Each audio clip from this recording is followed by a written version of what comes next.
Good morning, everyone. Welcome to the Virginia Abandoned and Derelict Vessel Work Group meeting.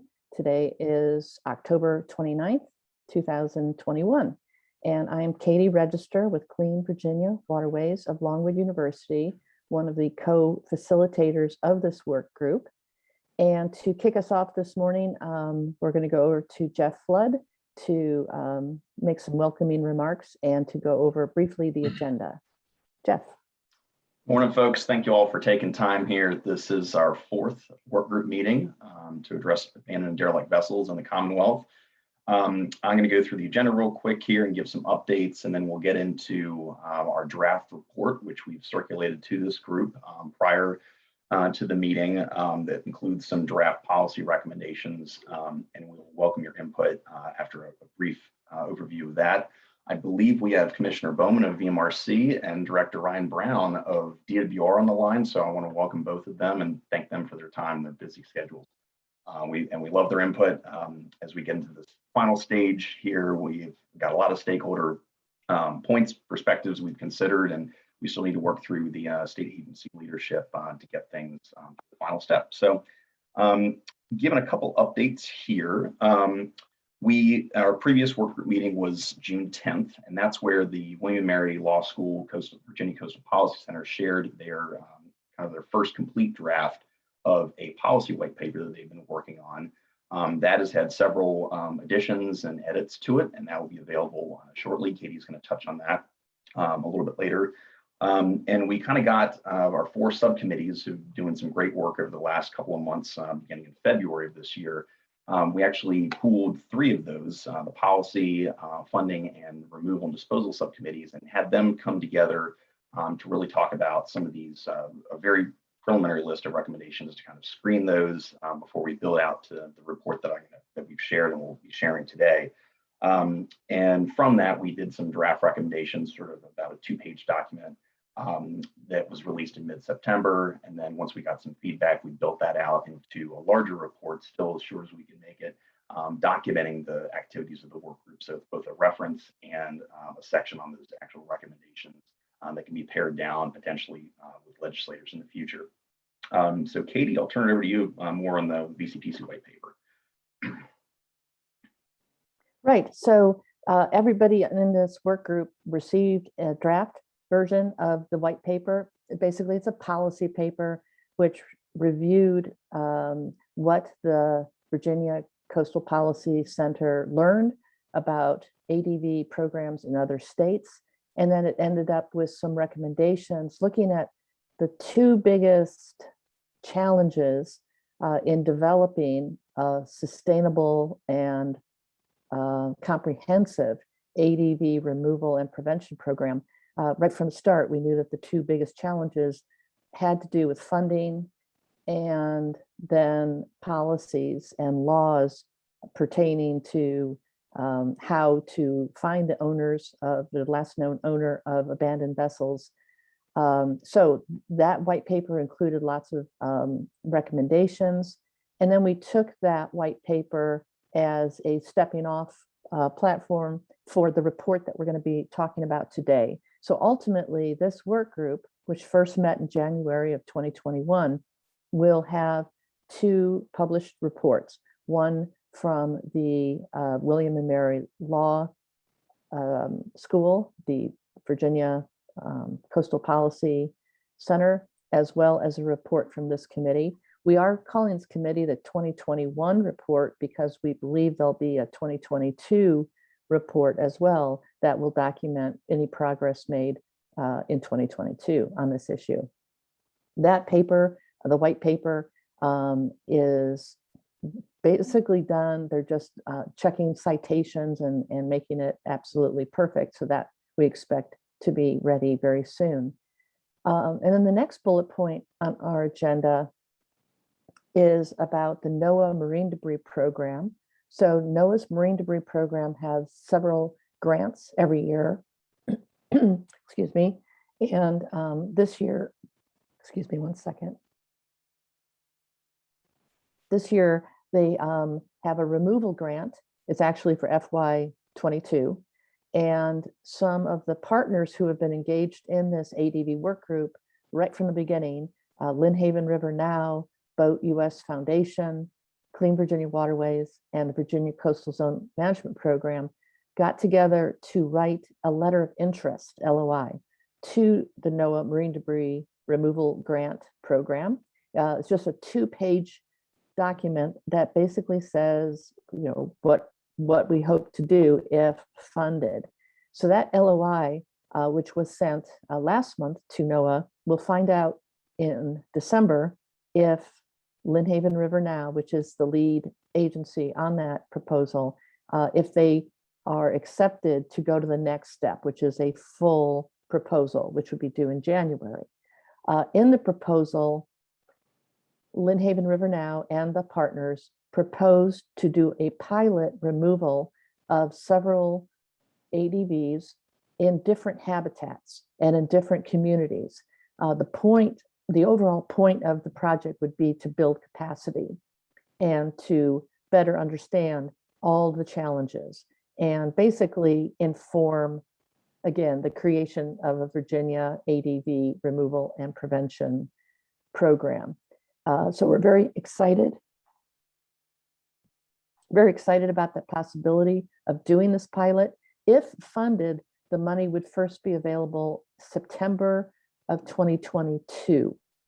And then it's a 2-year grant.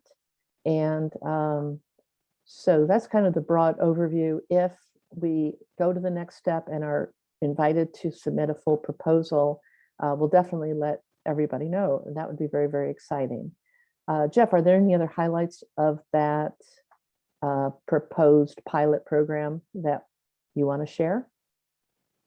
Not really. That was pretty comprehensive, Katie. We really hope that, and we understand that, folks want action as soon as possible, but our hope is that both pushing on potential agency solutions, working with the General Assembly going into next year, at which point I can't work on that directly as a state employee, but to kind of get those ideas out there. We also want to do some public outreach and sort of bring our prevention and public outreach subcommittee sort of back. That's been on a little bit of hibernation, to bring them back and engage with a message to the general public as appropriate to work on some of that. So on multiple fronts there.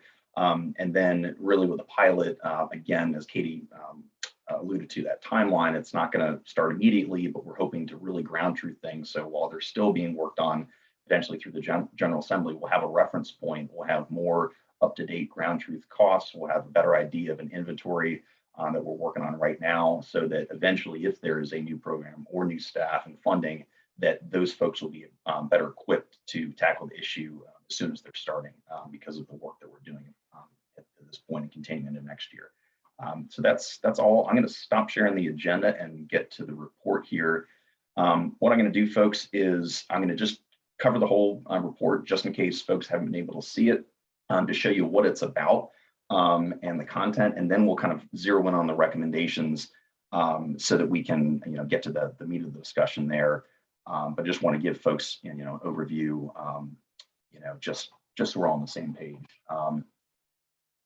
So actually, the first picture here, we've been advised that this boat is actually registered in New Jersey. So we will it is actually in that vessel was sunk in Virginia, but we will do some more cosmetic work in that front. So if anyone caught that, great. But we'll basically just going through it real quick. We're providing a very short intro. We'll have an executive summary. Again, these things, language can be pared down for your 30-second pitch or whatnot, or brief, talking about a little bit of the problem, things we talk about in past meetings here, getting our heads wrapped around that.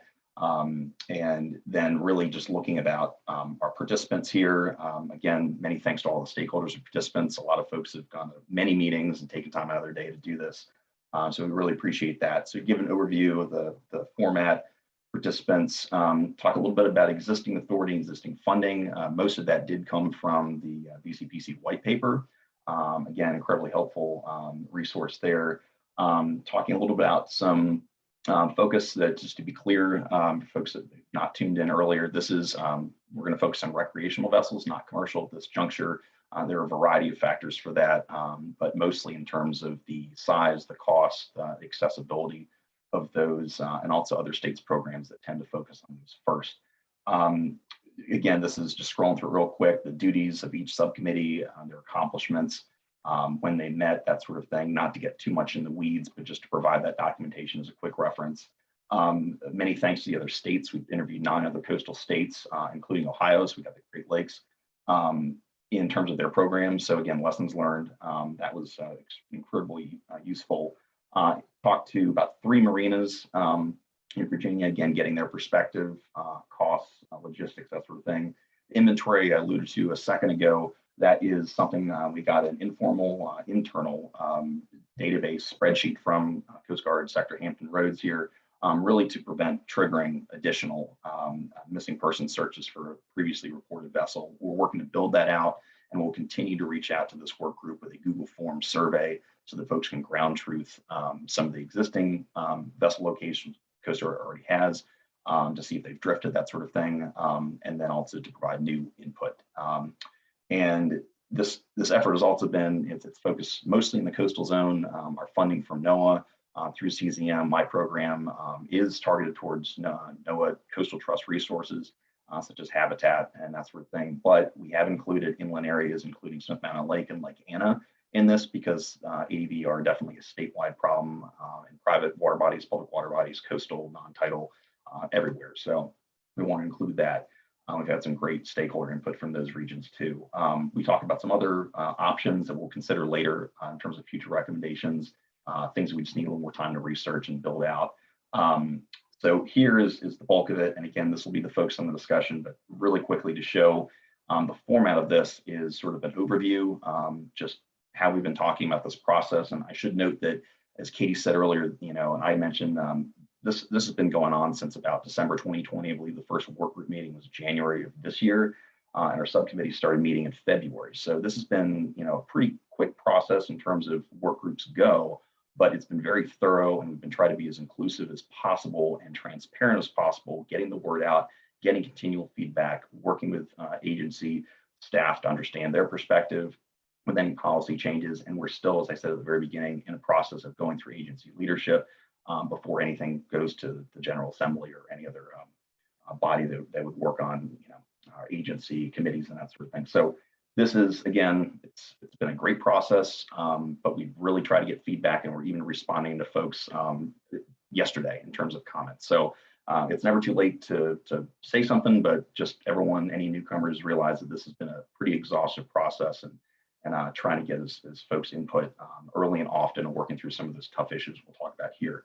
So this is really just some of these proposals. Again, we'll get into that in just a second, but it is a multi-year approach we're thinking to tackle these things. And we talk about some of these these less feasible, we'll probably change that terminology, but really some things, again, in the spirit of transparency, to say this was brought up, this was discussed, it seemed like it would not be feasible at this time. More research is done, or it's just a non-starter. And then a lot of items for future consideration, future research that we want to get into and not leave behind. There's a lot of things we can do. Other states with established programs are continuing to tinker with those programs to make it better. And then we'll talk a little bit about next steps. But I will scroll back up to the top. Any questions there? I'll turn it over to you, Katie, to kind of facilitate the Q&A. But I want to give folks an overview. So that's a great overview. And all of you should have had this paper like 6 weeks ago.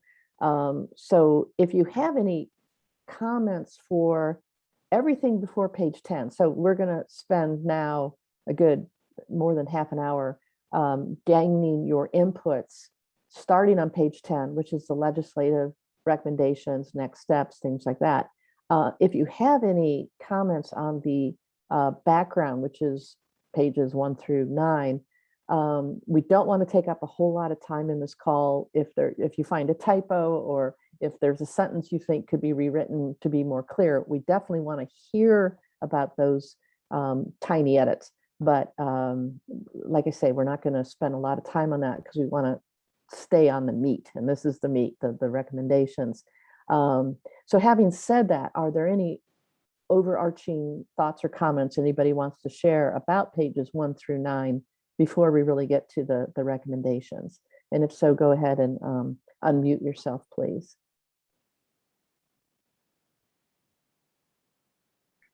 Neil Sturman. Yes, go ahead, Neil. You had Franklin County highlighted in green. Was there a question about that or something? Let's get back to that. Yep, we didn't know. I don't know where that came up, but there was someone on, I think, Katie's mailing list in this overall work group, but we looked through all our notes and didn't see anyone from that area. So we wanted to make sure we were excluding someone, but we didn't think there was any participation in the meeting. Could have been Lori Smith, Lori. Franklin County. All right, we can look into that. Sure. I'm in Franklin County, and TLAC and SMLA are in Franklin County. Okay, we'll look into that. Thank Perfect. you, Neil. Any other comments on pages 1 through 9? I've got one. This is Ryan Brown from DWR. And then first, Yeah. I'll apologize as one who puts on many such work groups as this. I always love when somebody jumps in on the 3rd or 4th meeting. Thanks for your indulgence. But just to the extent that we and the other state agencies are listed there, but I'll speak specifically for us. Just a question, are we noted as being voting members on this report or just consultation or ex officio? Thank you. Thank you, Ryan. That is a great point. We will be listing you as ex officio, not voting, because apparently that is your agency's preference, and totally understandable. Yes, and we can do that for any other state agencies that have been part of the discussion advising, but not taking a voting position. Thank you, Ryan. Appreciate that. Thank you all. Any other comments, thoughts, concerns? Hey, All right. Katie. Yes, go This ahead, is Rachel Peabody at the VMRC. I'm going to send you an email right now that just clarifies the authority for removing vessels a little further. And I'm sorry I haven't sent it to you yet, but the code gives the VMRC authority, but also gives localities authority to remove vessels through a public process. So I will send you those pieces of code to include that in the paper. Thank you. Thank you very much, Rachel. Other thoughts or concerns or comments? Hi, Katie. And This is Michael Provost from Virginia Maritime Solutions. Yeah. Is now an appropriate time to discuss the voluntary at-risk vessel buyback program idea, or should we wait on that? Yeah, if we could wait on that, I think that should come under future discussions. Yeah, I think that would be appropriate there, because we're right now just talking about the background portion of this document. Any other thoughts? I wanted to point out too that Tom Guess has called in. He's not on the Zoom with camera, but he's listening by phone. So thank you, Tom, for being with us too. Well, I see nobody else. Yep. Thank you, Tom. I see nobody else turning off their mics or turning on their mics. So I'm going to assume at this point, there's no other comments on the back matter, the background document. So Jeff, let's go ahead to page 10, which is the beginning of the legislative recommendations. And Jeff, could I ask you to increase the size of, a little bit. Right, that's good. Because once you start editing, I think it will become smaller again. Okay, so at this point, and again, these are recommendations that have percolated through 10 months of meetings, subcommittee meetings, as well as a meeting that we had a few months ago that involved members of the funding subcommittee, the policy and legislative subcommittee, and the removal and disposal subcommittee. So that was, three of the four subcommittees all contributed to this document.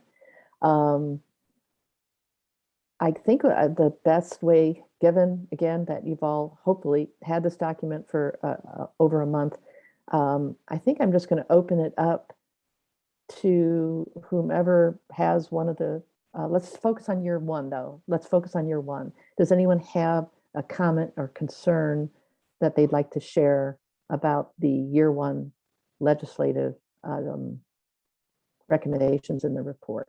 And if so, please turn on your microphone. Yes, Katie, this is Steve Bauman, Commissioner at VMRC, and I echo Director Brown's comment, jumping in at the last moment or whatever. I note that I'm under the presumption that's coming in late into this process that we're anticipating that $2 to $3 million would be allocated by the General Assembly and therefore infused into the Waterways Improvement Fund at VMRC. Is that what's speculated or anticipated? That is what's hoped for. Yes, that's point A, right? Mhm. Approximately 2 to 3 million to deal with the backlog, the currently known ADVs. Yes, sir. And in addition to that, also authorize up to 3 FTEs at VMRC to administer the program. Am I correct? That is what's in there. Yes, sir. Okay, thanks. I'll have further comment later. I just wanted to make sure I was straight as far as those were concerned and how it was going to flow. But thank you. Thank you. Appreciate your comments. Can I Any ask? yes, go ahead. This is Adrienne. So is the idea that year one, and I don't know if that's fiscal 23 or calendar 23, 24. But is the idea that VMRC would already have the money at that point? Meaning it would have been put in the budget at a previous General Assembly session? Yeah, that's a really good question about the whole timing of this, given that there's elections next week, given that we don't know who will be the governor and who will be creating budget recommendations. So we are thinking that this would be 2023, that this funding would be requested. So calendar 2023 General Assembly session, Yes, when the request for the funding. that is correct. Okay. Yeah, because it just kind of, it jumps straight to spending the money versus advocating or, having the money. Really good point. Yeah. So maybe we need to have would you suggest another step be added to this? Yeah, I think you need to put in the step of, seeking the funding, seeking the additional funds for Okay. VMRC.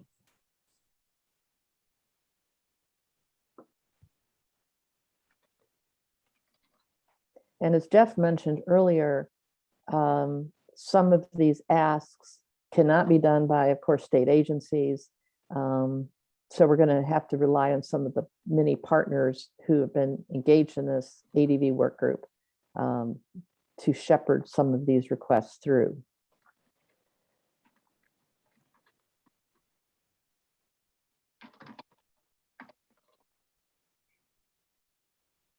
Yeah. Including perhaps your group, Andrea. Any other thoughts or comments about year one?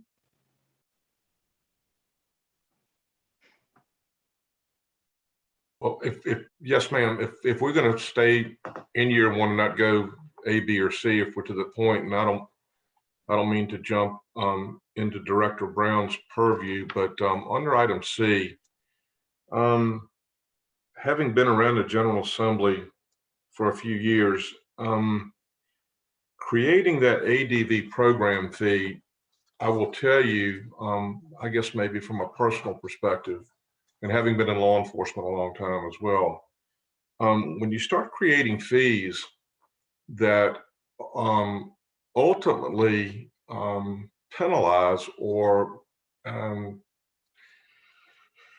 associate an abandoned vessel fee with each person that titles a motor vessel that has never abandoned a boat I personally, so I'm speaking personally as well, because I have 2 personal vessels as well.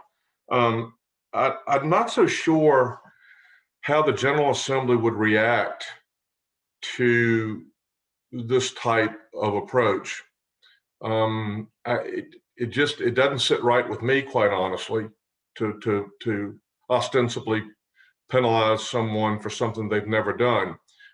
Conversely, I do understand maybe the thought process that went into this, because I'm familiar with what used to be the 1 for life, 2 for life, now 5 for life that you pay into your motor vehicle registration, which provides funding for rescue squads and emergency services. And that might be perceived a little bit differently. I guess one could argue, fortunately, I've never been in an accident, and fortunately, I've never needed an ambulance at an accident scene. But the likelihood of that occurring on Virginia's highways versus you as a responsible citizen abandoning a vessel and then being responsible, the other party, for paying for it. I think it's a good idea, but I just don't know how far that might go. In addition, it's gonna penalize my sister agency to an extent that probably, when the time comes, and not to steal Ryan's, because we've talked about this, there may come a time where he needs to raise his fees just to continue doing business. I don't know how long it's been since the fees have been raised, but if we raise it right now, 6 to 10 for this, and then he comes back and has to, because I've been in the same boat, and then you have to ask for an additional fee increase. The General Assembly sometimes will have a hard time differentiating what goes where and why, and all they're seeing is the taxpayers and their constituents raising pluperfect Cain about the fact you just raised it $6, and I don't know where that money went, but now you're going to raise it another $6 for doing business. It could be possibly problematic. Now, I'm not raining on it. I'm just throwing out what my observations have been through working fundings and things like that through the General Assembly. I'll go ahead and just step out a little bit and tell you, I've read your report, and I know it's been a lot of work that's gone into this. Our agency has been responsible for removing derelict vessels for many, many years through the law enforcement mechanism that we have, up to and including when I was younger and I was chief of law enforcement. We had a derelict vessel in Cape Charles Harbor where the guy simply would not remove the vessel until Judge Tyler said, "Mr. Bender, who's now deceased, move up here close to the bench because I want you to hear me when I put you in jail." Bottom line was the boat got removed in about 3 days. So we've been involved in utilizing whatever mechanisms that we have possible at BMRC, and will continue to do so. And I think in all likelihood, after reading the report, with the group that would be formed or whatever, at the end of the day, we would likely still be the lead agency as far as the Commonwealth is concerned for the removal of these vessels. I'm not sure, based on our operations, whether we would need 2 or 3 additional FTEs to administer this program. I think, and also the funding mechanisms that are there, we're currently taking at a minimum of about $500,000 a year out of the Waterways Improvement Fund now, just to conduct our business, pay for habitat engineers and things like that. And we've asked in this current budget cycle for those funds to be restored with general funds so that we can do what we're supposed to be doing, which would then free up that $400,000 to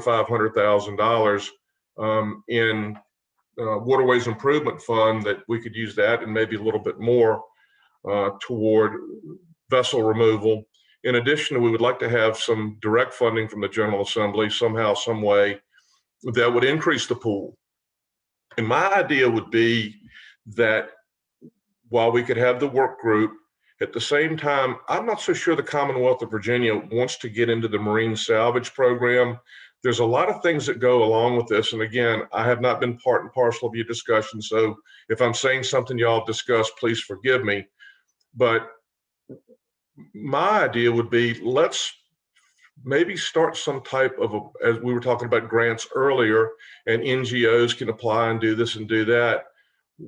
What would be problematic with us initiating the program where localities or NGOs could apply for grants through the ADV program that would be situated with one FTE at the Marine Resources Commission.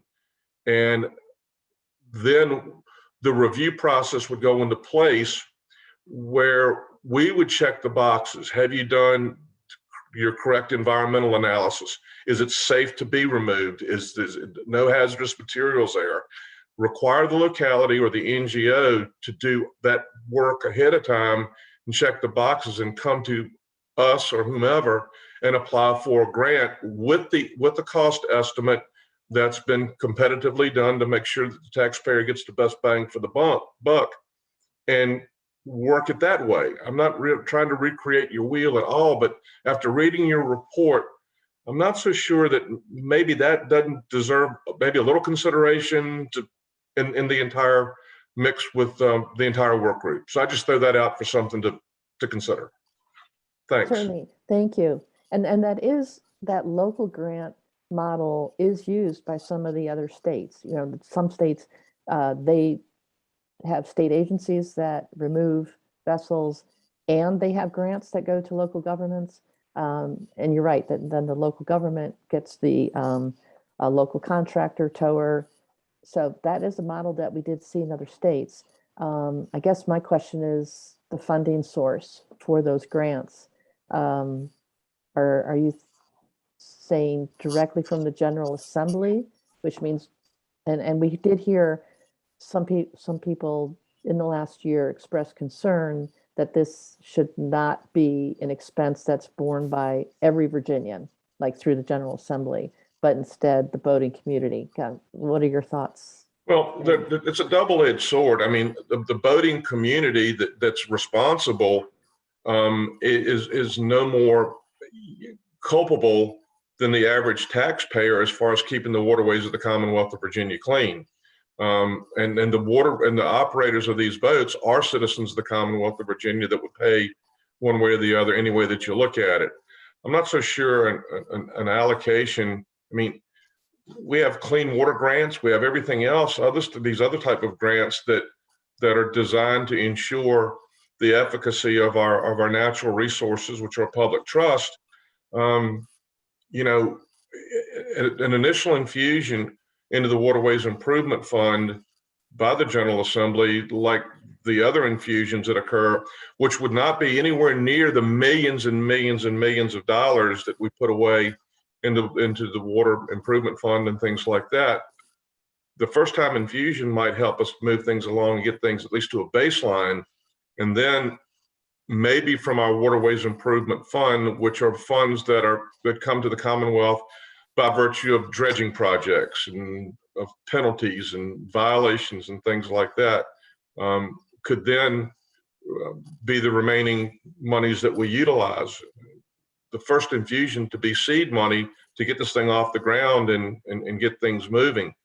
If we don't have a certain amount of money right from the get-go, we can try all we want to, like we've got now. We've got, I forget how many vessels we have cataloged at VMRC, because I sent out my officers a couple years ago to do an inventory on anything and everything they could find. It's like, I think 70 some vessels. I also know that it can be very expensive. They have continuously, for many years, I've noticed a line item in the budget that dealt with one barge up in the Northern Virginia area at Belmont Bay to the tune of over $170,000 for one barge to be removed. And that made it all the way to the very end this time before it was struck at the last hour. So we need a lot of money to get this off the ground, but I'm maybe going out on a limb. And as you know, there is a new governor coming up, and who knows who will be on this Zoom meeting the next time that we have it. But I do think that the Marine Resources Commission, with an FTE and the monies, could administer the grant applications as they came in and ensure that the appropriate procurement rules are followed, as well as their environmental concerns, in concert, of course, with our partners at the Coast Guard and other localities that have an interest in this. So I think that might be something to consider. But yes, back to the money. There's going to need to be, if you really want to get this done, there's going to need to be an infusion of cash before we get this thing off the ground. And utilizing the $6 to $10 paid and increasing or removing the $2,000 cap on boat titling, things like that. I think those are going to take a while before you would come close to having the monies that you need to really get a handle on the vessels that we have in inventory right now. Thank you. I guess you might as well hear from both of us while we're speaking. And you know, one of the reasons I wanted to note it as ex officio in the outset of the report is certainly to the spirit of my comments of I don't like flying into processes midstream, and a lot of hard work that people have been done and noting or causing any problems, because I hate when it happens to me. I don't want to do so here, and I recognize the great work that's gone into this. I'm also a good government guy and a right answer guy, and a Commonwealth employee first and a state agency head second, and realize there is a problem that needs to be dealt with here. But to the support of what Steve's talking about being a much better situation for this agency, we have some of them, and the work group probably already knows this. We, compared to our neighbors, have some very low boat registration costs right now. Talk to a boater on the water, and of course you'll hear differently, but that's what the facts are when you compare us to other states. And one of the— I'm sorry, Mr. Brown, you broke up a little bit there. You said Virginia has a low. Our boat titling and registration fees are lower in Virginia than they are in neighboring states. Okay, thank you.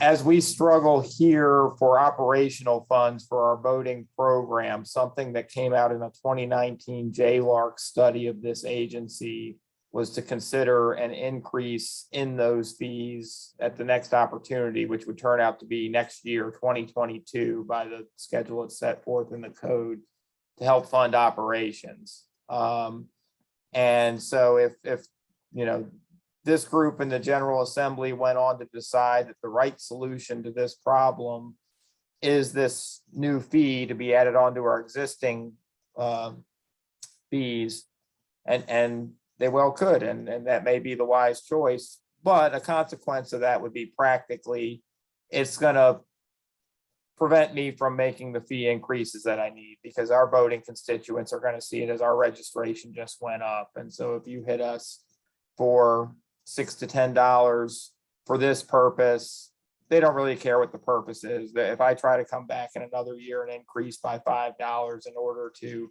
adequately fund the operations that they want here for the services that we provide, I'm going to have a great deal of difficulty in doing so. And so I just say that, you know, so eyes wide open in terms of the unintended consequences of a potential solution to what is a very real problem. I understand. Not saying that's not the right path, but just understand what's going to happen on the backside as a result of that, is that we're probably sitting still on registration fees for the foreseeable future if this fee goes into place. And just to confirm, are the registration fees definitely going up in 2022? They're not definitely going up. That requires an action of our board by regulation to do that. 2022 is the next time that we are allowed to consider an increase. There was a modest increase, I believe, in 2019. We're allowed to consider an increase every 3 years. The 29 increase got part of the way where it needed to go, but not all of the way. As you might imagine, there's some palatability concerned with the constituencies and buyer resistance, so to speak, and that we can only go up so much at any one time. But the need here for the voting program is greater than the fees that we have at current generate. And so I would not say it's a given that boat registration fees in the absence of this would go up in 2022, but it's certainly something that we'll be looking very hard at the direction of the JLARC report. Thank you so much for sharing that.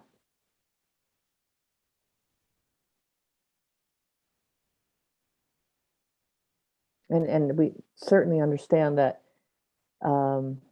if this fee were to be put in place and if it was collected at the same time people pay registration, we understand that your agency would feel any heat or any resistance or any complaints, even though it's not part of your registration fee.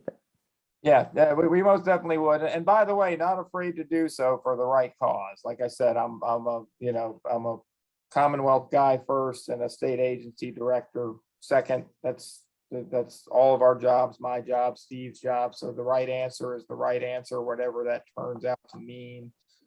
Just in terms of doing a pros cons analysis of various possibilities. What I just noted would be a con of the additional fee. A pro of what Steve is talking about is we would avoid that. We'd be able to provide greater services to the boating public through the fees that we already receive, plus any potential increase.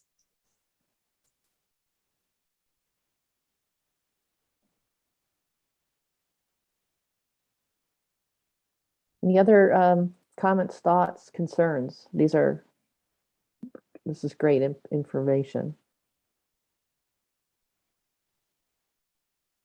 I had a quick question for Commissioner Bauman and Director Brown, and thank you again for these comments because this is exactly what we need. A lot of this work has been brainstorming, a lot of creative ideas, but to hear the dynamics and the timing of a lot of these things and how it's executed is really valuable. And this is really going to shape the direction. So it's not too late, and your comments are definitely welcome here. The question for both of you is on B. We kind of went from A to C pertaining to those agencies. What's your thoughts on, a stakeholder advisory council? Again, this would be in the future, new administration, but is that something you think would be appropriate for agency heads, or would it be more senior staff level? What's kind of thoughts on that structure? I'll say here that would be a senior staff level. Who you get, and I'm a fan of advisory councils and whatnot, people who can focus on issues and come up with good solutions to them. So I have no hesitations about B at all, as it would work practically if you said this is going to be formed of, the state agency heads. I would strongly urge or their designees be included, because not just because I don't I have a lot going on and wouldn't want to do it. I would like to serve on every committee that I get asked to serve on, but who actually could give you the most meaningful input here is my senior staff and not myself when you get down in the weeds on this subject. Great, thank you. Yeah, I agree with Director Brown. I think you need to have either senior staff or definitely senior staff there, because not to be a worry wart, but when you get a number of these groups together, a lot of them have their own priorities, and you're going to need someone at the senior level to kind of make sure that everybody stays, from a cohesive perspective, eyes on the prize, and not get too parochial or territorial and things like that. And I think senior staff can work really, really well to make sure that we keep it in the right direction and an element of fundamental fairness is maintained.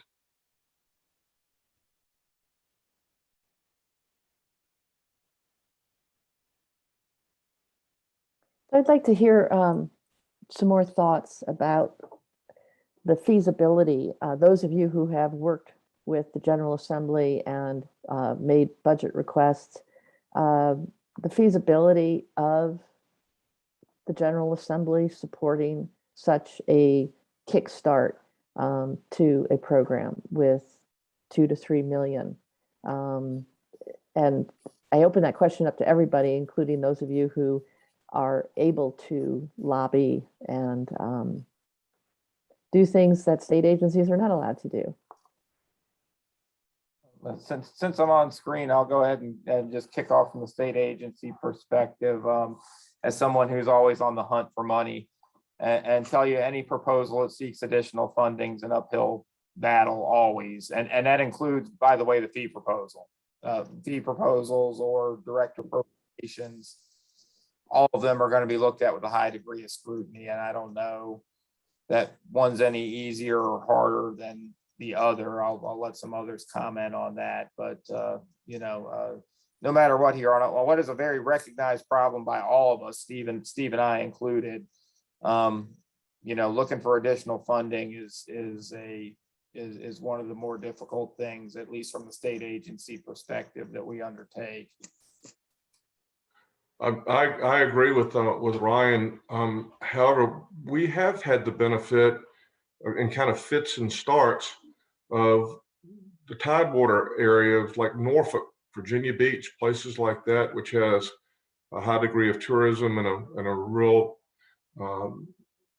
desire to make sure they're more populated to begin with. So there are more eyes on these problems. So therefore, that tends to rise to the top quicker in an area, municipalities such as Norfolk, Virginia Beach, Chesapeake. Now, with the casinos that are going up down there and things like that, that they really want to have a pristine environment. And there have been some folks that have approached me from time to time about, lobbying for some money and things like that. So there are some folks out there, and I don't, I'd be glad to share them with Rachel, who can get them back to you. I don't think it's appropriate that I throw their names out right now and in this forum, but there are folks that have experience and have the horsepower to contact the appropriate entities and say, this is a problem that we'd like to have fixed. And I think that would be the strategy if I was going to go hunting for money, versus like Ryan and I go knock on the door and say, hey, look, here's the deal. We've got this idea. And, as another state agency head begging for money, but you get some citizens that are well-heeled, well-connected, and really have a desire. And a lot of these citizens are involved in our NGOs now. There is one specific citizen of the Commonwealth that really has an interest on places like the Lynn Haven River and things like that. And I don't need to mention her name, but that you can get that I think would be of assistance from private citizens coming in and asking them. So there are the mechanism is there if you know which source to tap. So that's just my 2 cents from trying to get the crumbs from under the carpet from time to time. But anyway. But honestly, all kidding aside, I do think if you get to the right people and explain to them the problem, and especially the people that have been working on this in the past, and I'm not sure that there's one person from Norfolk that's we've had numerous discussions, it just never got anywhere. But I think with y'all's work now, you can say, hey, look, here's a plan that we've got. This is how far we've gotten. Hey, how about giving us some help now? And it may work out. Thank you. That's great feedback. Yeah, I would agree with Steve based on the conversations that we've had with our particular legislators. They're really appreciative of the plan that has been developed and kind of this path forward. So if we get that initial infusion of cash, take care of the larger problem that's out there right now, and then set kind of a path for addressing it moving forward, that's what really got their attention. So I have a question about something that both of you have talked about, is educating legislators as to the size of the problem and the impact on the environment, the impact on tourism. Do you see that is something that we should put some energy into, or do you think most legislators understand that ADVs are a problem in Virginia that need a solution? Ryan, you want to go first? You want me to take a shot at it? Go ahead, Steve. The bottom line, this is more of a territorial issue. You're really not going to have, and of course, I saw Franklin County listed, so I imagine that's Smith Mountain Lake in that area. And I don't have any idea how big a problem it is west of the fall line, but Ryan and his agency have done a really, really good job maintaining a sportsman's caucus at the General Assembly level that meets, has been meeting before COVID, that met regularly every week to discuss topics, and someone could go there. There are a lot of folks that are on those committee or on that caucus from both the Senate and the House that have the capability to get things moving. So if maybe there's an opportunity as the General Assembly starts to put y'all on the agenda that Ryan, my friend, pretty much is involved with. And I don't know who's, Ryan, are they going to start it back up? Is Chairman Edmonds going to work on it again, or you heard? Yeah, as far as I know, yes, and we can certainly get this on the agenda if that would be helpful. I don't think that'll be a problem. I haven't specifically talked to Delegate Edmonds to make sure that the Sportsman's Caucus is going to start back up, but I'd bet a fair amount of money that the answer is yes. They only took a break last year because it was, you know, a virtual General Assembly. It's met every year throughout my career. Otherwise, but Katie, back to you, or to the question. There's those delegates and senators that are from Bristol and from other places that, you know, don't have. They need to have the opportunity to be educated as to how big a problem this is. For a collective better Virginia. And that's as Ryan was talking about earlier, that's what we all want. And hopefully by meeting with the Sportsman's Caucus, which has delegates and senators represented from across the entire state, not just Tidewater or whatever, that'll give them an idea and an eye opener of, you know, something that they could be a part of making things a little bit better. Terrific. Is that Delegate James Edmonds, District 60?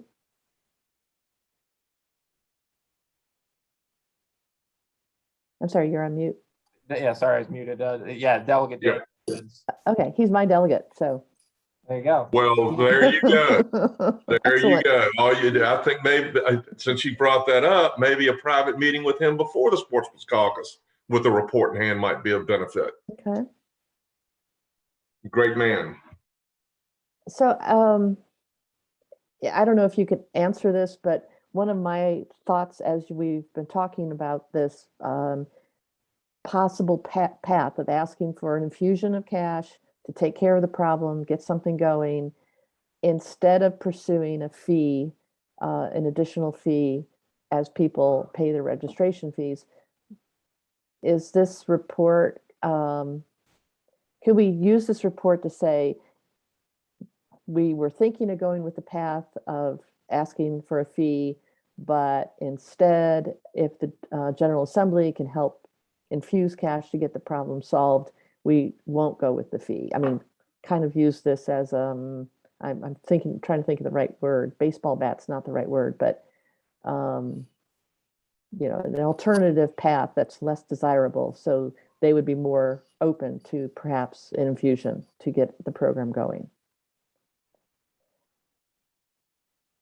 Yeah, I think that's a valid strategy. I mean, I always approach these reports as when we do them, our job is to provide information to the General Assembly, and at some level, it doesn't matter so much, you know, what we like, what we don't like, but it is the options presentation and a pros cons analysis associated with each. So, you know, there's general agreement on what the problem is here, and then you say, okay, well, the solution to the problem is money, as it is with so many others, and here are the alternatives that the work group considered. Here are the pros and cons associated with each. I really think you're going to see a lot of folks look at the fee similar to as Steve described, which is punishing the good actor for the acts of the bad actor. You know, placing out there as another alternative, well, with, you know, X number of dollars dedicated to this purpose, here's what we could get done towards this problem, without doing that. I totally understand the thought process if you're being really thoughtful about it, that a general fund appropriation punishes all taxpayers, so to speak. But like Steve says, I think narrowing it down to just the boating community is likely to be seen as even more punitive on the good boaters out there, versus, you know, general fund dollars being more viewed as just, okay, general good of the Commonwealth, funds available for use. Not saying it would be easy to get them allocated, but you know, I think you're going to face those types of arguments either way. And I think presenting the two alternatives would draw that issue out.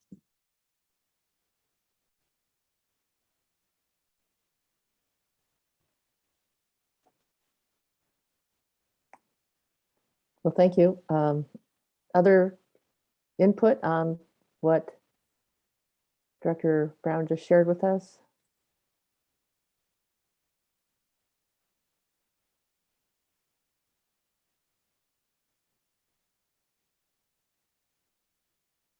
Okay, so any other, since year one had some major recommendations, the funding, the fee, and the advisory council, are there any other thoughts on those three before we move to year two? And we can come back, I mean, because all this is integrated, obviously.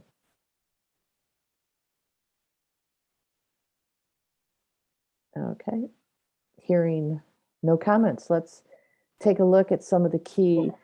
Can I just add, Yes, there was a question about Smith Mountain Lake yes, go ahead. Neil. ADVs. And we do have some ADVs in Smith Mountain Lake. We identified at least 5 or 6. And some of them are causing navigational safety hazards, and they've been there for a while. So we do have issues at Smith Mountain Lake that need to be addressed. That's, you know, and we identified them and we sent them to this group, and Jeff and Katie are familiar with those. So we do want to be included in any kind of funding or ways to get them out. That's Great, why. great point, Neil. And we do know of some other ADVs in Lake Anna and Potomac River near DC. So yeah, thank you. Jeff, could you give a brief overview of the top items that we have in year two? Sure. So basically, again, that the year one is really the sticky issues we've just discussed here. Year two was kind of getting into, you know, as Commissioner Bauman said, sort of an injection of initial kind of seed money. This is when you kind of reflect on the first year or so, and whether it's a quick patch with some funding, or whether it's the establishment of a program, or whether you have to wait on hiring that full-time staff, and it's just a lot of stuff on folks' existing plates.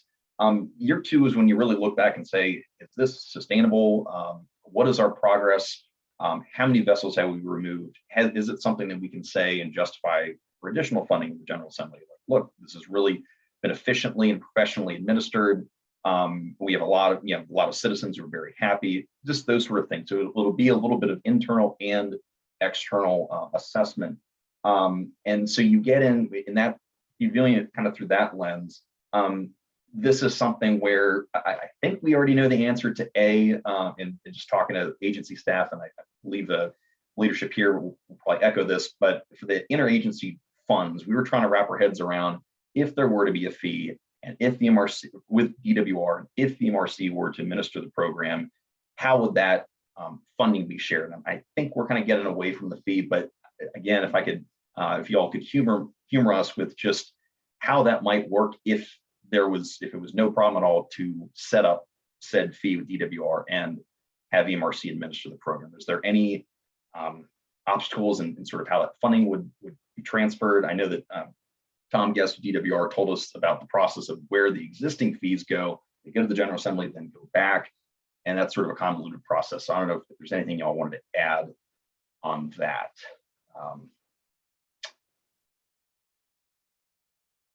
Well, the process normally, I mean, if an agency, we got to pay our own individual bills to begin with, and everything that we do has a cost assigned to it. So I'm just going to flip it and say, let's say that VMRC was collecting the money and then going to shift it to DWR, just for as I understand it. I probably should have my finance director on, but anyway, I'll try my best.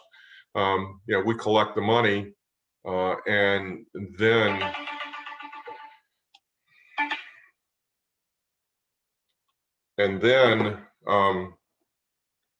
to charge overhead for the service we provide, and then through an interagency transfer, shift it over to DWR. So I mean, it can be done. I mean, with the financial machine that's in place with the Commonwealth of Virginia through DPB and things like that, it can be done. So I don't see a real obstacle if that were to occur, but much the same way as if an infusion is sent, an appropriation is sent directly to VMRC, it's sent as a transfer, and it ends up in our account.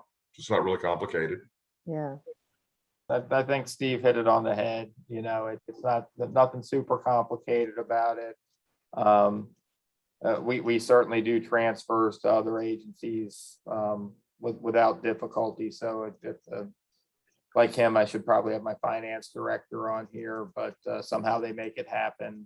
There is some administrative cost incurred on our side. It may be minimal, but you know, need to be taken care of for that, but it can be done. Okay.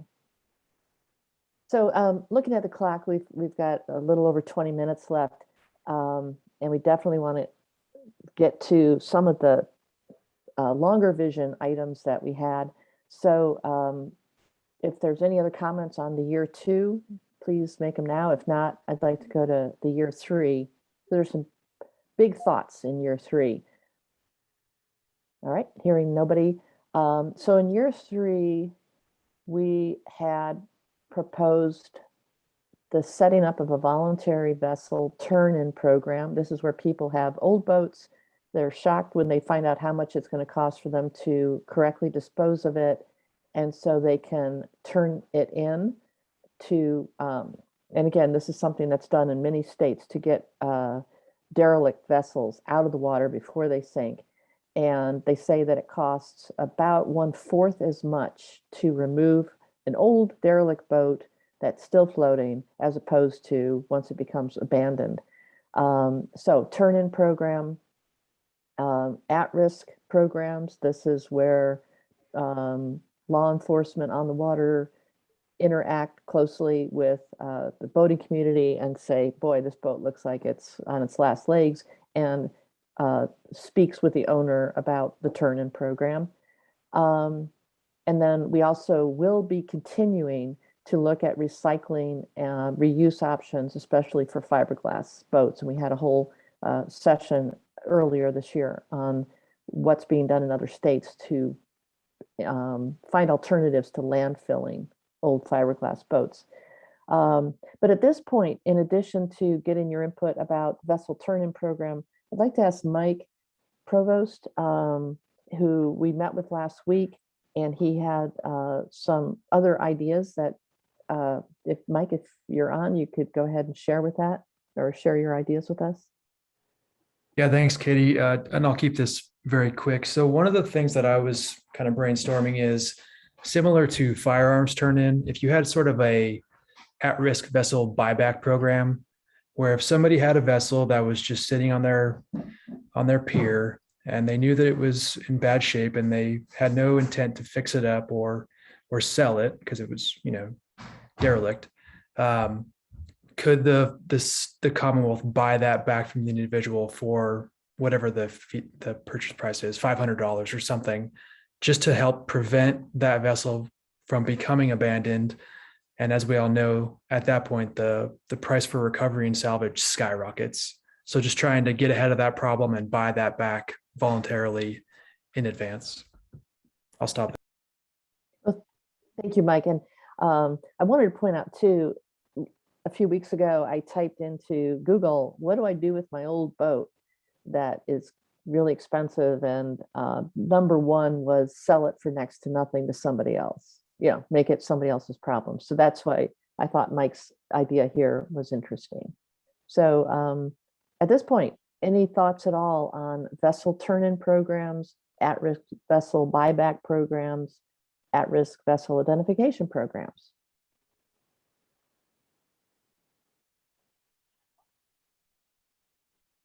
Well, if again, it goes back to funding, and it goes back to perception as to whether our leaders think that we should be undertaking such a program when you've basically bought the boat. And when you buy the boat, it's your responsibility. I'm not so sure how quickly or how gun buyback programs versus boat buyback programs are a little different in nature as to what they ultimately, I guess, achieve. The other thing is, I mean, we've had some difficult times down here, even finding someone. And I missed your program as far as recycling is concerned, but I would be interested in knowing where in the Commonwealth of Virginia someone could haul a boat and say, "Here's my boat. I want to get rid of it. It's yours." When in fact, that person that's taking on that boat is going to take on a disposal fee of some type to get rid of it. So again, I missed your recycling thing. I know we do it with fishing line and things like that, which are a lot, lot different, but still fiberglass and still recycles it, and they do a great job with that. But I just don't know how it would be perceived. I mean, I don't know.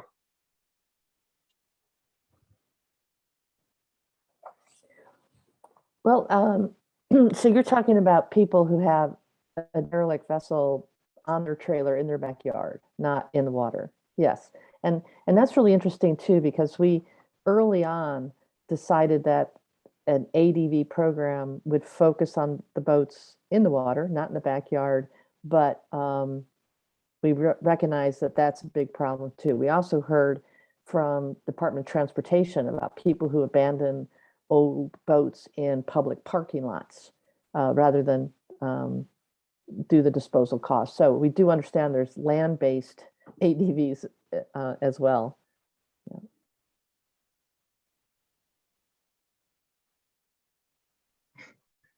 Would it be helpful for this group, including the agency leadership here, to sort of have maybe just a summary table of pros and cons that have been identified either in this meeting or prior meetings, and then circulate that so it's really just out there where it's not an excuse to say, well, this isn't going to work and pile on in that direction, but it's just to really have that balance so that when a state legislator is approached, whoever is taking that message is not just advocating for, a clean environment, a safe, boater safety and benefits, but it's also sort of, yeah, we've looked at the cons and nothing's going to be a perfect solution. Someone's going to lose, but a lot of us are going to win for X, Y, and Z. Would that be helpful to kind of summarize things, not just a table of recommendations, but understanding those challenges associated with each?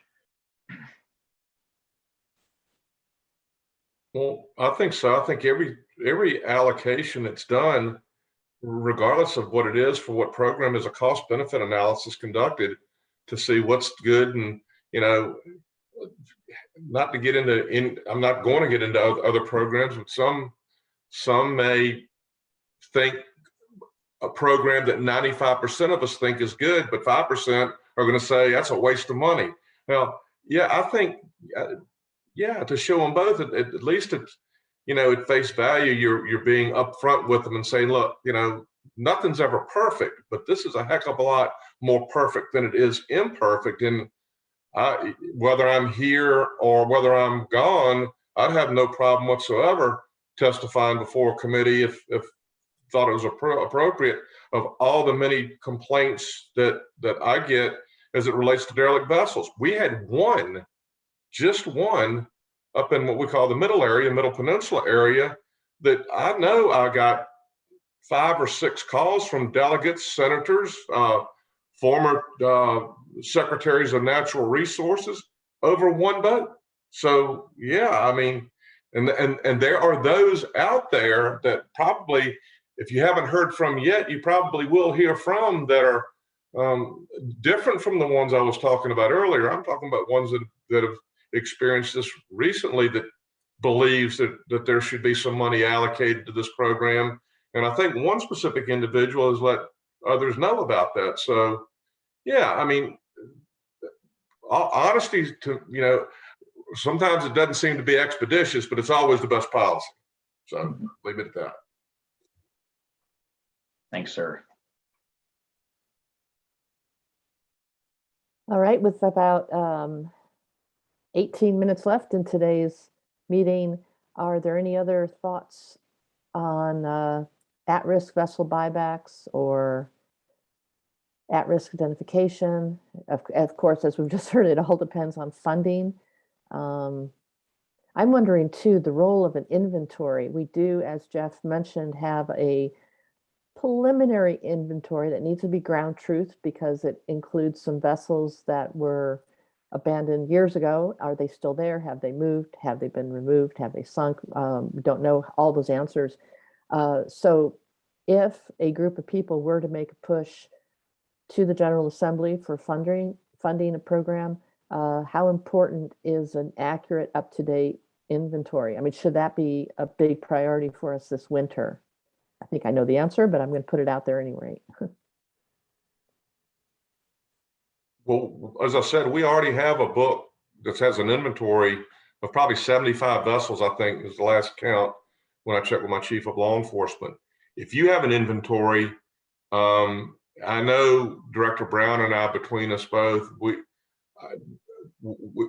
we're responsible for the most part anyway, as far as the law enforcement aspect of getting these up. And there may be some in there that we don't know or we aren't aware of, or on the other side, we can strike from the inventory. But our officers are pretty aggressive. If they find one and it's got a number on it, and we can hitch a summons and bring somebody to court on it, that inventory might help us with that as well. So we would, and to have an accurate inventory tells the real story. If you don't, and they say, how many you had? Well, I'm not, and you say, I'm not sure. Well, you're sunk. Right, So right. we'll be glad to help with that for sure. Okay, great.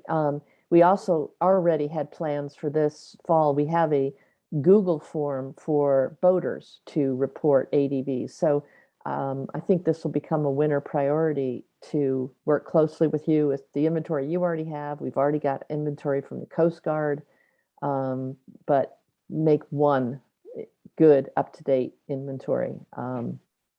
Great. And I'll get with Rachel on that to kind of merge and work with her. So thank you. All right. I'm going to move on, but if you've got comments, jump in. So Jeff, if you could scroll down. Yep. Not sure how much we need to go into again, you all saw this. These are comments that we got from various agencies, which after today's phone call, we will clean up and integrate into the document. Briefly, the least feasible, and this again can be part of that pro and con chart that Jeff just mentioned. And just to let the General Assembly know that this committee said, well, what about an excise tax? And it was decided not feasible at this point, but it was on the table as a possibility. Fuel taxes, some other states augment their ADV programs by having a little bit of the current fuel tax going to ADV programs. We decided that wasn't feasible at this point. Yes, Yeah, go ahead. yeah, Katie, back to the fuel tax or whatever. I don't know whether y'all know, and if you do, just I'm sorry, but fuel tax, when you go to buy fuel at the marina, you're buying what's known as road fuel. And those taxes that are on there are subject to complete refund to the boater if they fill in the form and send it to the Department of Taxation or whatever. The other side of that is, and it's a lot of money that's not that's claimed by law, goes to the Marine Resources Commission to operate our Emergency Operations Center. So I just want to give you a heads up on those taxes as to where they are and what they do. If you're an astute boater that burns a lot of fuel, you keep your receipt, you turn those receipts in, and you get a refund on all those taxes, because those taxes are designated specifically for highway use and highway improvement and highway repair, and absolutely not a single dime toward waterways. In your opinion, do you think that that would be feasible if a small portion of the fuel taxes did go to VMRC? That's a policy question that I would prefer not to answer. Okay, very good. Very good, thank you. And then some other things there that we did talk about as, put it on the table, but decided that they were least not feasible, including having a fee that would cover multiple water quality improvement projects. But we decided, no, we just want to focus on ADV. And then I guess let's take a real quick look at items for future consideration to see if there's any comments there. This is a little bit of a repeat. We've already talked about the possibility of managing an ADV removal program through grants to localities. Talked about expanding removal authority.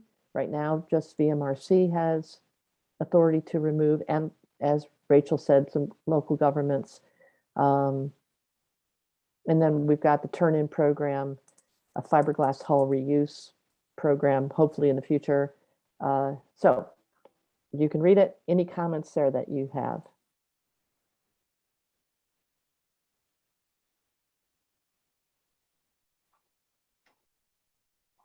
I have a quick question for Commissioner Bauman. If we did go forward with the grant to localities or NGOs, General Assembly gives the money to VMRC, you administer the grant program, as opposed to getting to the business of direct salvage. If it was an inland waterway, public water body, would that locality, say around Smith Mountain Lake, be eligible for that same process from VMRC funding, even though it is outside of the jurisdiction if VMRC were to directly remove those vessels? Well, MRC has a couple different jurisdictions. We're normally on the 29 counties and 17 cities that are on the eastern third of the Commonwealth. However, we do have authority over all the subaqueous bottomlands of the Commonwealth of Virginia. I mean, if somebody wants to put a utility line across the Cowpasture River or something over Rockfish, we do have authority on the bottomlands of subaqueous bottomlands of the entire Commonwealth of Virginia. So if someone were to want to do that, I think that our jurisdiction is already in place to be able to facilitate that type of grant. Great, thank you.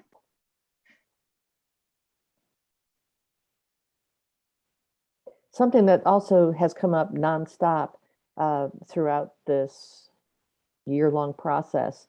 At the bottom of page 12, you see their ability to remove ADV with expedited titling process.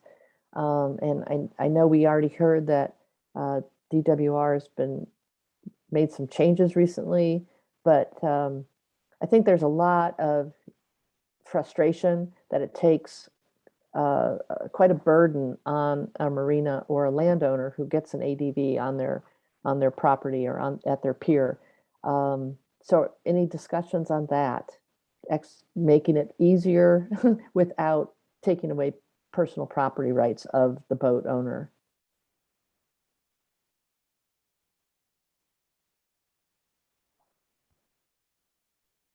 Boat titling's DWR. I don't know, Ryan, if he's on there or not, if he wants to handle that one. Well, I would just say that,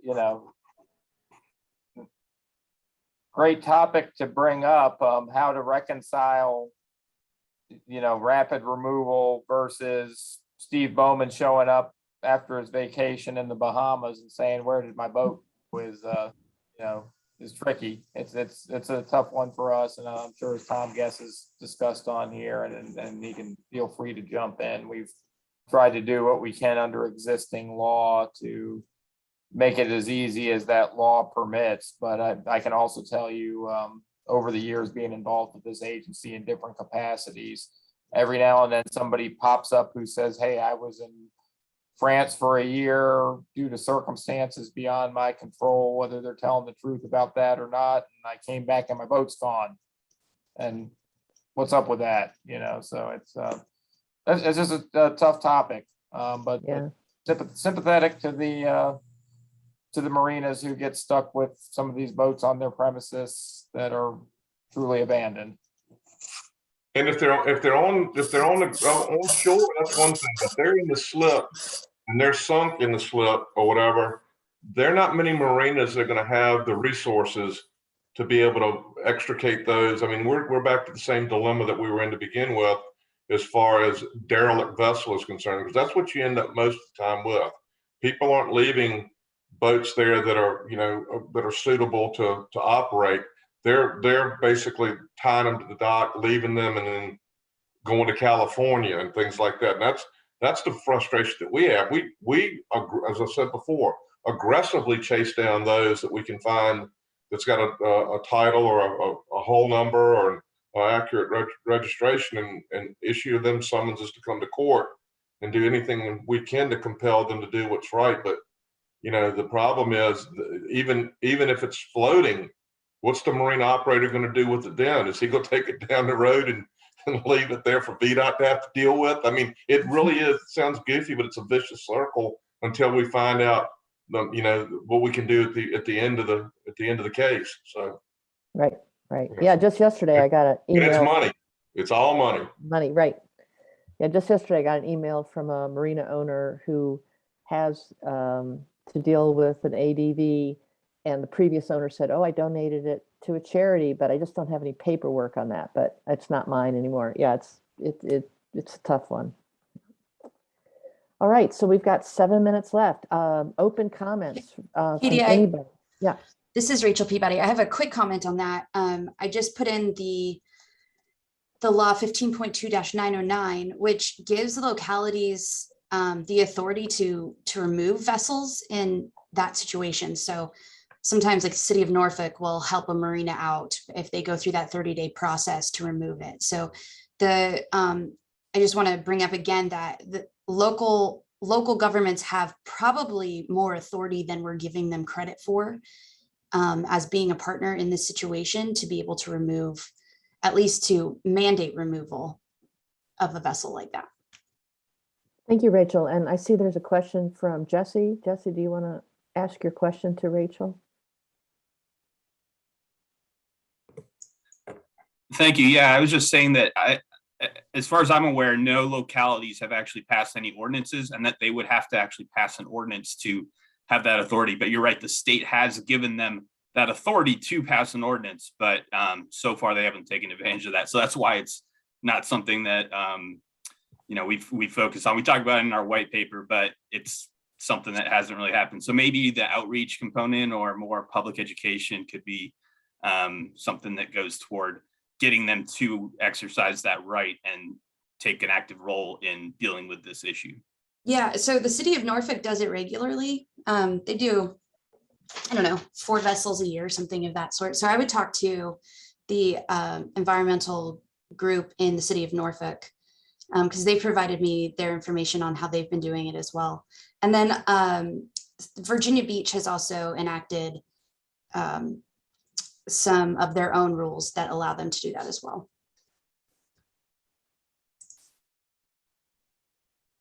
Great, thank you so much.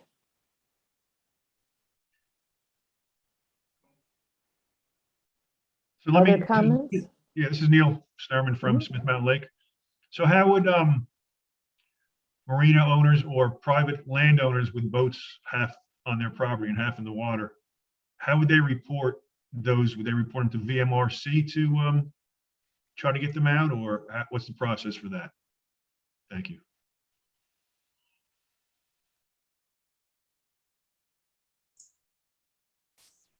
I guess the question is, a marina up in Smith Mountain Lake has an issue. Was that the question?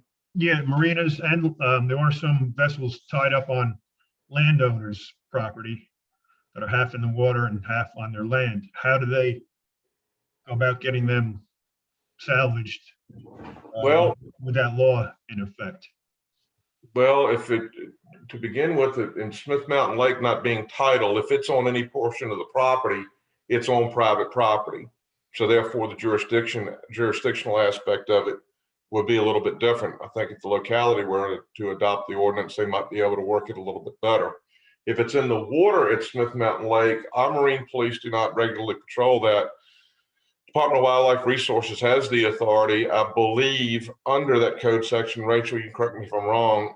If they don't, it needs to be corrected so that they have authority in marinas at Smith Mountain Lake to go and do the same thing that we do. What we do is contact the last registered owner with a certified letter, giving them 30 days to remove the vessel. If they don't, we go to the magistrate and obtain a magistrate summons, serve it on them, and bring them to court for a derelict vessel violation. So we've got some pretty back and forth reciprocal authorities as far as that's concerned. Not dumping it on DWR, and Ryan, if he's got any correction, I'd be more than willing to hear it, Tom. But yeah, we would not regularly. We don't have the manpower at this juncture to travel to Franklin County to handle matters, nor would we, because we believe that's inland as far as our sister agency is concerned. Thank you. Yeah, I'm gonna have to call on Tom so that I don't risk misspeaking if he's still on. Yeah, I'm still on. So, and you're talking about boats on private property, correct? Well, on private property and also sunken marinas still tied up. There's about a 40-foot houseboat that was left by someone at Virginia Dare Marina, and the marina owner doesn't know what to do with it, of course, and if he can get it out, where to put it. So I believe that Yeah. DWR has been involved in that, and DEQ has also been involved in that. And as far as I know, there's no resolution to it yet. Thank you. Yeah, because essentially right now, what we do in those situations is the marina owner can take ownership of that thing, but then, you know, there it is sitting in the water. So that's the issue. As far as the way VMRC handles it, I would assume, I'm just guessing, but I don't know if that code section applies on Smith Mountain Lake. I'd have to look into that. Thank you. Any response would be appreciated. Yeah, I'll Hey, double as check we- on that. Oh, sorry, Tom. Thank you. As we close this meeting, next steps, could we go to that? I guess that's back to the agenda, actually, but well, this is fine. So next steps, Jeff and I will continue to have conversations, although this has been so wonderful to get input from all of you on this call. Thank you very much.